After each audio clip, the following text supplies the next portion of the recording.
જય શ્રી કૃષ્ણ, જય માતાજી, હર હર મહાદેવ. અમુક લોકો કેવા હોય ખબર છે, એટલા મીઠા હોય ને આપણે એને ઓળખી જ ના કે આપણને લાગે એ વ્યક્તિ સારી છે, ખરેખર લાગણીશીલ છે, પણ લાગણીશીલ હકીકતમાં ના હોય.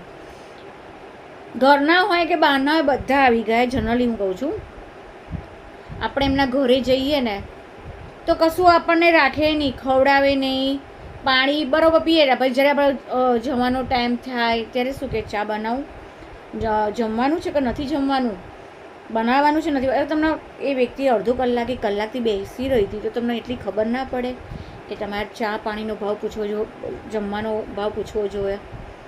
અને અમુક તો કેવી વ્યક્તિ હોય ખબર છે, ગમે તેના ઘરે રહીએ 1 દિવસ 2 દિવસ 3 દિવસ, ઠીક છે, આપણા ઘરે આવીએ ને તો આપણે એના પાછળ ગાંડા થઈ જઈએ. બહારથી કંઈક લાવીએ, ફરસાણ લાવીએ કે નવું બનાવીને ખવડાવીએ, ગમે તે હોય, ઘરનું હોય બહારના બધા